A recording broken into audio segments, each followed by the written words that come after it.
falar sobre a grave proibição de envergonhar e constranger o próximo em público, fazer com que o outro passe vergonha, expor o outro a algum vexame diante de outras pessoas, em público, publicamente. Então, isso é algo que no judaísmo é visto como algo gravíssimo.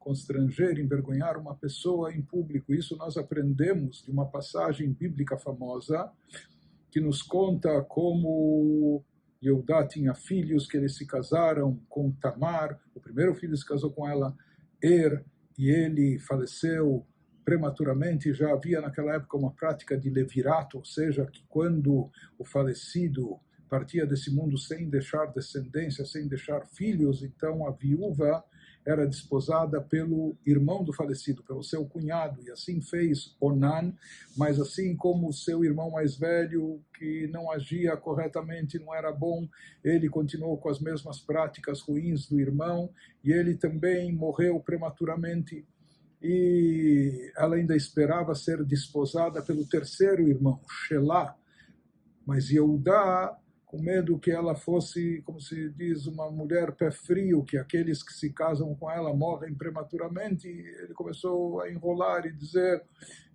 que ele ainda é muito jovem, vamos esperar ele crescer mais, etc. Na realidade, acaba chegando na própria Halachá, na lei judaica, nós temos esse conceito de uma mulher cujos maridos falecem, como isso ocorre, que dependendo das circunstâncias pode se tornar até proibitivo depois casar-se com ela.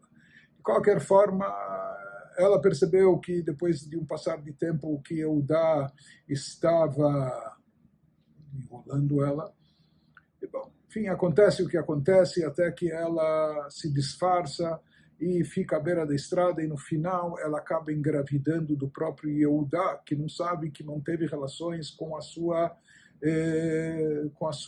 antiga nora. E quando se descobre que ela está grávida, então ia ser condenada à morte, à fogueira, e perguntam quem é o pai da criança, e ela manda objetos de Yehudá que ela tinha guardado em penhor, o bastão com o timbre dele, etc. O dono desses objetos é o pai, inclusive, de crianças, porque ela estava grávida de gêmeos. Ela não falou claramente que era Yehudá, como dizendo, se ele admitir e reconhecer, muito bem.